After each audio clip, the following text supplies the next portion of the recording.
नमस्कार, जय हिंद, जय महाराष्ट्र। मी अग्निल चव्हाण, योगदान न्यूजमध्ये आपलं सहर्ष स्वागत आहे।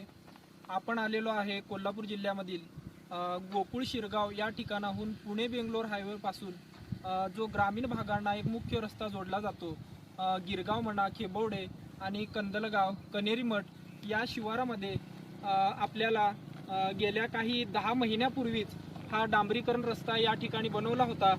आणि आता आपण या रस्त्याची जर अवस्था पाहिली तर 10 महिन्यामध्ये हा रस्त्याची अवस्था अत्यंत खराब झालेली दिसत आहे। आणि असल्या अडचणी त्या सामन्यातून 2 व्हीलर 4 व्हीलर असतील यांना अडचणीचा मोठा सामना करावा लागत आहे। गेल्या काही दिवसांपासून ग्रामीण आणि शहरी भागांचा अडचणीचा सामना म्हणजे रस्ता हा खूप महत्त्वाचा मुद्दा आहे। आणि आपण गिरगाव हा जो मुख्य रस्ता डांबरीकरण आहे, गेल्या काही 10 महिन्यापूर्वीच माझ्या प्रत्यक्षात हा डांबरीकरण रस्ता बनवला होता। आणि या ठिकाणी 10 महिन्यापूर्वीच आपले महाराष्ट्राचे माजी मुख्यमंत्री एकनाथजी शिंदे साहेब यांचा कनेरी मठात या ठिकाणी दौरा होता। त्या दौऱ्या अगोदरच हा डांबरीकरण रस्ता बनवला होता।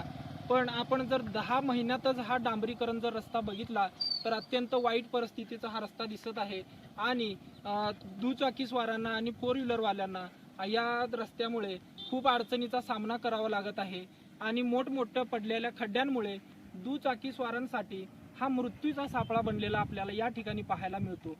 नागरिकांच्या म्हणण्याप्रमाणे प्रशासनाने वेळोवेळी रस्त्याच्या दुरुस्तीसाठी मोठी घोषणा केली असल्या तरी प्रत्यक्षात कामाचा दर्जा हा खूप अत्यंत हलक्या पद्धतीमध्ये वापरलेला गेलेला आपल्याला या ठिकाणी पाहायला मिळतं। रस्ते दुरुस्तीसाठी प्रशासनाच्या कार्यक्षमतेवर नागरिकांचा विश्वास निर्माण करणे गरजेचे आहे। आणि वेळोवेळी उपाययोजना न झाल्यास याचा परिणाम आपल्या सर्वसामान्य नागरिकांना आणि वाहतूक व्यवस्थेवरती आपल्याला पाहायला मिळत आहे। कॅमेरामॅन योगेश चव्हाणसह मी अग्निल चव्हाण, योगदान न्यूज, कोल्हापूर।